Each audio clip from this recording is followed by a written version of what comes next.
It's nights like tonight where loss of life is a real concern for folks who live on the street with no place to call home, looking for a safe shelter.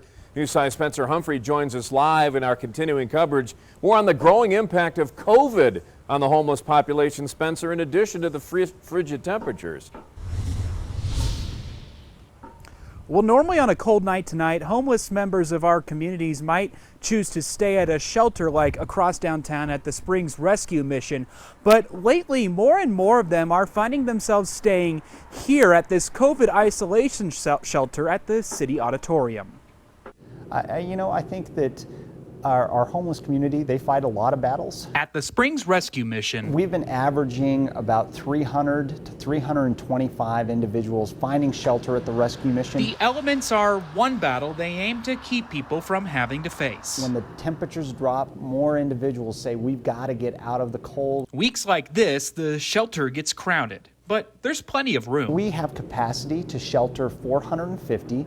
Right now, last night we had about 317. But this year, there's a new battle facing everyone here. We are starting to get some cases at the rescue missions. In the last month, a few isolated COVID-19 cases have found their way in here for the first time. If there's somebody who is symptomatic, or we check temperatures every night. If somebody has a fever, we say, hey, we need you to go over to the isolation shelter. That isolation shelter is here at the Colorado Springs City Auditorium.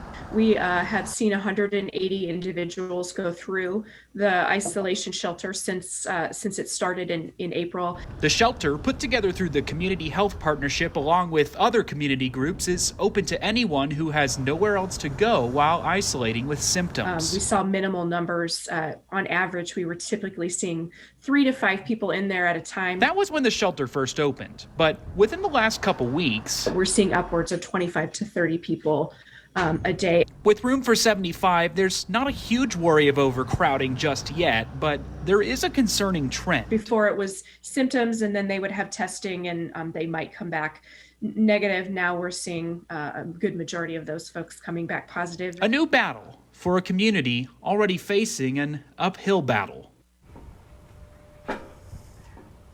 Now, Mariano tells me should the shelter here at the City Auditorium ever reach capacity, they would never send someone back out onto the streets if they're dealing with COVID. She says they have plans to create additional shelters if needed. Always watching out for you, Colorado Springs. Spencer Humphrey, News 5. Spencer.